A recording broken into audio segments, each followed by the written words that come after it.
Tolee nagaaf araarri jaalalli waaqayyoo karaaf kallattii gola gulantaa jirtan hundumaarratti isiniif haa baay'atu. Kabajamoo jaallatamoo maatii Ganniituubii akkam jirtu fayyaa keessan nagaa keessanii anis obboleettiin keessan baay'ee nagaa kooti.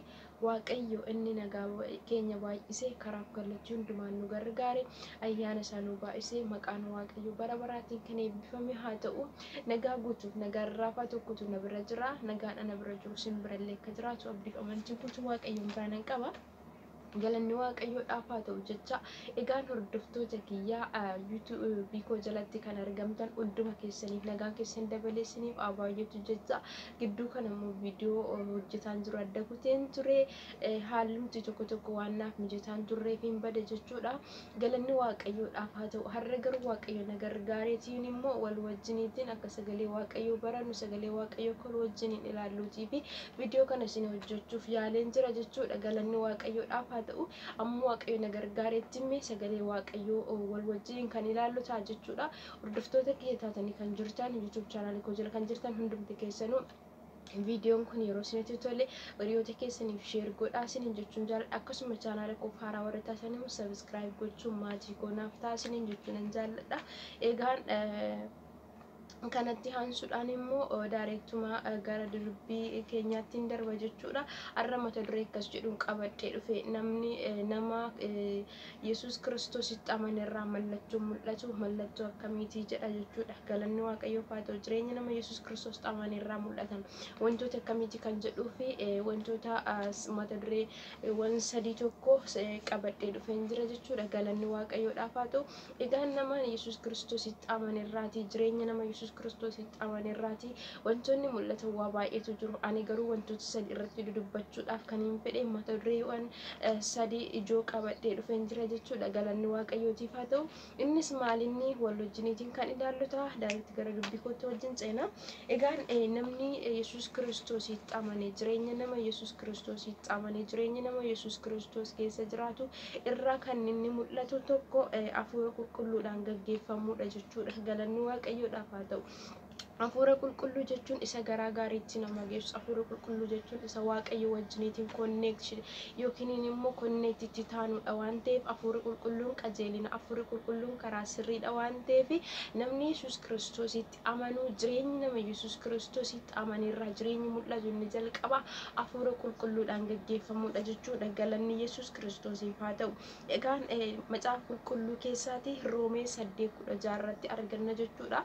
Akkas jedha Roomeen 8:16 Afurri waaqayyoo afura keenya wajjin walii galee ijoollee waaqayyoo ta'uu keenya ragaa ba'a jechuudha. Galanni Yesuus Kiristoosiif haa ta'u.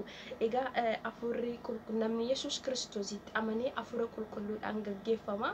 Namni Yesuus Kiristoositti amanee jireenyi isaa afura qulqulluudhaan kan gaggeeffame ta'a jechuudha. Macaafni qulqulluun waa'ee nama jireenya Yesuus Kiristoos keessa jiraatu kan agaa afurri waaqayyoo afura keenya wajjin walii galee waaqayyoo ijoollee waaqayyoo ta'uu keenya maal godha ragaa bahaa jedha jedhu. Galanni waaqayyoof haa ta'u. Maaliifin afurri qulqulluun iddoo keessa jiraate afurri qulqulluun gaafa nurra buufateetti nuti waaqayyo wajjiniitiin karaa ittiin dubbii taasisnu karaa ittiin waliigaltee taasisnu karaa ittiin konneektii taasisnu afurri qulqulluudha jechuudha. Kanaaf afurri keenya afurri qulqulluun nurra buufate suniif immoo afurri waaqayyo waliigaluudhaan maal godha ijoollee waaqayyoo ta'uu keenya ragaa bahaa jedha jechuudha. Galanni Yesuus Kiristoosiif haa ta'u. Inni lamaffaarratti immoo inni lamaffaarratti inni taane jiru cubbuu jibbuu fi irraa fagaachuu jedha. Egaan namni Yesuus Kiristoositti amane jireenya nama Yesuus Kiristoositti amane irraa mul'atu cubbuu jibbuu fi cubbuu irraa fagaachuudha. Namni Yesuus Kiristoositti amane cubbuu hin jibba jechuudha. Galanni Yesuus Kiristoosiif haa ta'u. Cubbuu irraa hin fagaata jechuudha. Kanaaf afurri qulqulluun qajeelina malee jal'ina waan hin taaneef afurri qulqulluun qajeelina jaallata waan ta'eef afurri qulqulluun qulqullummaa jaallata afurri qulqulluun karaa sirrii jaallata waan ta'eef namni Yesuus Kiristoositti amanee jireenyi nama Yesuus Kiristoosii keessa jiraatu maalidha? Cubburraa hin fagaata cubbuus hin jibba jechuudha. Galanni Yesuus Kiristoosiif haa ta'u. Macaafni qulqulluun maal jedha? Ibroota 12 lakkoofsa 1 irratti yoo ilaallu akkas jedhe gaanuu dhugaa baatota akka duumessaa lafa uffisan naannoo keenya qabna. Kanaafis koottaa wanta ba'aa nuti ta'u hundumaa cubbuu isa nutti qabate ofirraa fuunee dorgommii isaa nu dura jiru obsaan dorgomaa isa nu dura jiru obsaan dandeenye hin fiignaa jedha. Galanni Yesuus Kiristoosiidhaaf haa ta'u. Maqaan Waaqayyoo bara baraatiin kan eebbifamu haa ta'u. Ittaanseetu Qorontos 2 lakkoofsa Qorontos 2ffaa boqonnaa 6 lakkoofsa 17 irratti arganna jechuudha. Galanni Yesuus Kiristoosiif haa ta'u. Ibroota 12 lakkoofsa 1 isin macaafa qulqulluu keessa xiqsii iddoon ani isiniif kennu kanatti qabataniitu hin dubbifattu jechuudha. Galanni Yesuus Kiristoos sagalee Waaqayyoo gaafa akkasitti dubbannu nuuf hin galu. Garuu gaafa Waaqayyo wanta Waaqayyo nutti dubbatu macaafa qulqulluu dubbifachaa macaafa qulqulluu sanarratti wanti macaafa qulqulluu irratti barreeffame sana wajjiniitiin yaadota akkasii kanatti fi luqqisiiwwan kana wajjiniiti yeroo waan tokko barannu sagalee Waaqayyo yeroo barannu iddoo itti luqqisiin nu kennamuu fi iddoo itti fakkeenyaaf wanta nu barsiisu fakkeenya mata duree tokko irratti hiika kennamu sanaatii fi iddoo itti luqqisiin nu kennamu sanatti nuti dhaabbanneetu luqqisii sana dubbifachuu qabna jechuudha. Sababiin isaayyuu sagalee Waaqayyo gargaartuudha waan ta'eef kanaatiif wanta barannu sanatti hiika macaafa qulqulluu keessaatti argachuu dandeenya jechuudha. Kanaaf waa'ee cubbuu jibbuu fi cubbuu irraa fagaachuu kana Ibroota 12 lakkoofsa 1 dubbiseen jira. Akkasuma hulatanya Qorontos 6:17 Qorontos 2ffaa boqonnaa 6:17 akkasuma Qorontos 7 lakkoofsa 1 irra kan jiran jechuudha. Galanni Waaqayyoodhaaf haa ta'u. Qorontos 2ffaa boqonnaa 7 lakkoofsa 1 irra kan jiru maal jedha? Iddoo biraattis immoo isaan keessaa adeemaa itti gargar bahas wanta xuraa'aa harkaan hin qabinaa anis isinan simadha jedha Gooftaan. Galanni Yesuus Kiristoosiif haa ta'u. Maal jedha? Iddoo biraattis immoo isaan keessaa adeemaa itti gargar ba'as wanta xuraa'aa harkaan hin qabinaa an isinan simadha jedha Gooftaan. Maal jedhee? Wanta xuraa'aa harkaan hin qabinaa, wanta xuraa'aa biraatii fagaadhaa, qulqullummaa jaaladhaa, wanta qulqullaa ta'e maal godhaadhaa hojjedhaa jedheetu iddoo kanatti nuuf caafee jira jechuudha. Akkasuma boqonnaa akkasuma Qorontosuma 2ffaa boqonnaa 7 lakkoofsa 1 irratti gadi bu'eetu maal jedha? Yaa michoota koo abdii kana erga qabaanne akkoottaa waanuma dhagna keenyaa fi hafuura keenya xureessutti of hin qulleessina. Waaqayyoon sodaachuuttis jiraachuudhaanis qulqullummaa fiixaan hin baafannaa jedha. Galanni Yesuus Kiristoosiif haa ta'u. Egaa yaa michoota koo abdii kana erga qabaanne koottaa waanuma dhagna keenyaa fi hafuura keenya xureessutti maaliin godha of hin qulleessina. Erga maal ta'e erga abdii kana qabaanneeti waanuma dhagnaaf hafuura keenya xureessutti maaliin godha of hin qulleessina. Waaqayyoon sodaachuuttis jiraachuudhaan qulqullummaa keenya fiixaan hin baafannaa jedheetu yeroo dubbatu argina. Galanni Yesuus Kiristoosiidhaaf haa ta'u. Maqaan Waaqayyo bara baraatiin kan eebbifame haa ta'u. Egaa inni sadaffaan maal jedha? Mata duree inni sadaffaanii inni nan keessa jiru mata duree sadaffaanii lammataa tokkoffaa hafuura qulqulluun gaggeeffamuu ilaallee jirra. Lammaffaa jibbuuf irraa fagaachuu ilaallee jirra. Sadaffaan tola raawwachuu garaa guutuu nama hundumaa jaallachuu. Tola raawwachuu fi garaa guutuu nama hundumaa jaallachuu.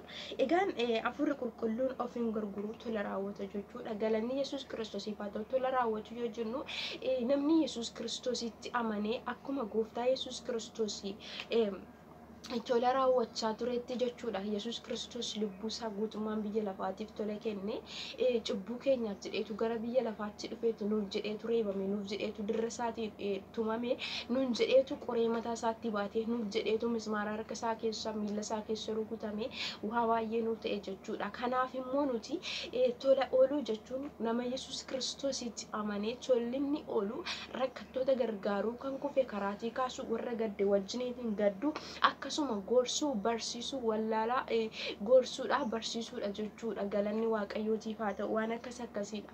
Kanaaf inni ittaanu garaa guutuun nama hundumaa jaallata jechuudha. Namni Kiristoos Yesuusitti amane akkuma Yesuus Kiristoosii Waaqayyo jaalala nuuf qabu jechuudha. Nuuf qabu argisiisuudhaaf jecha Yesuus Kiristoos ilma isaa tokkicha qabu fuudheetu maal godhe nuuf kenna jechuudha. Kanaaf immoo Yesuus Kiristoos jaalala nuuf qabu maaliin mul'ise? Anis nan jaalladha yookiin ani jaalala jedheetu afaanuma qofaatiin dubbatee mul'isu osoo hin taane hojii isaatiin fannootti ol ba'eetu ittiin sababii keenyaaf reebame, sababii cubbuu keenyaatiif gidirfameetu jaalala nuuf qabu argisiise jechuudha. Kanaaf immoo nuti jaalalli namoota hundumaafuu jaalala Yesuus Kiristoos nuuf laate kana namoota hundumaafuu yoo laanne maalidha jireenya nama Yesuus Kiristoos irraa kan mul'atu hin argisiisna jechuudha. Galanni Yesuus Kiristoosiif haa ta'u. Mallattoowwan jireenya nama Yesuus Kiristoos keessa jiraatanirraa mul'atan keessaatiin inni sadaffaarratti kan ilaalle jaalala garaa guutuudhaan nama jaallachuu, garaa guutuudhaan nama hundumaa maal gochuudha jaallachuudha jechuudha. Galanni Yesuus Kiristoosiif haa ta'u. Egaan macaafa Maatiyos boqonnaa 20 lakkoofsa 34 haga 40 irratti hin arganna jechuudha. Galanni Yesuus Kiristoosiif haa ta'u. Akkas jedhanan dubbisa lakkoofsa 35 irraa haga 40 irra kan jiru dubbisa jechuudha. Isin garuu luqqisiin isiniif kennu kana maal godhu iddoo nani dubbadhutti luqqisii kana qabataniitu hin dubbistu jechuudha. Galanni Yesuus Kiristoosiif haa ta'u. Yesuus warra saanduqoota afaan qabachiisu isaa yemmuu dhaga'an warri Fariisotaa achitti walitti dacha'an isaan keessaa immoo namichi seera beekaan tokko Yesuusin qoruudhaaf gaaffii isa gaafate, yaa barsiisaa seera keessaa abboomiin inni hundumaa irra caalu isa kami jedheen. Yommus Yesuus deebisee Waaqayyoo kee goofticha garaa kee guutuudhaan, jireenya kee guutuudhaan, yaada kee guutuudhaanis jaallachuutu siif ta'a. Abboomiin hundumaa abboomiin inni lammaffaan akkuma isa duraatti nama akka mataa keetti jaallachuutu siif ta'a. Seerrii fi barsiisni raajotaa hundinuu abboomii kana lamaan irraa dhaabbatanii jiru jedheetu Gooftaa Yesuus Kiristoos maal godheen namicha gaaffii isa gaafate kanaaf deebise jechuudha. Egaan jireenyi nama Yesuus Kiristoositti amanee tirraatii mul'atu. Egaa Waaqayyoon gaafa jaallatte obboleettii kee jaallachuu dandeessedha jechuudha. Sababiin isaayyuu Waaqayyo fooniin nu bira jiru hafuuraatiin isa beekna. Obboleettiin keenya garuu qaamaan nu bira jiru jechuudha. Sababii sanaatiif nama nu cinaa jiru tokko hin jaallannu yoo ta'e Waaqayyoon hin jaallanna jennee dubbachuun soba jechuudha. Kanaaf egaa jireenya nama Yesuus Kiristoositti amanirraa wantoonni mul'atanii kanaadha jechuudha. Gooftaan baraaf jireenya keessan haa eebbisu. Wantoota baay'eetu jiru. Nama Yesuus Kiristoositti amanii jireenya isaaniitirraa wantoonni mul'atanii wantoota baay'eetu jiru. Garuu gabaabsuuf jennee wantoota sadeen kana mata duree ijoo godhannee laallee jechuudha. Galanni Yesuus Kiristoosiif haa ta'u. Maqaan Waaqayyoo bara baraatiin kan eebbifame haa ta'u. Egaan immoo video biraatiin haga walitti deebinutti turtii gaarii isiniin jira. Har'a video kan asuma irratti xumura jechuudha. Galanni Yesuus Kiristoos faayilii haa ta'u. Sababii isaa daqiiqaanis baay'ee deemaa jira waan ta'eef kanarra baay'ee fagaadhu. Kanuma Gooftaan akka itti jiraannu jireenya keenya eenyummaa keenya akka itti geeddarru Waaqayyo nu haa gargaaru. Galanni Waaqayyoodhaaf haa ta'u. Kanaadha video biraatiin haga walitti deebinutti turtii gaarii isiniin jechuun jaalladha. Shaalom.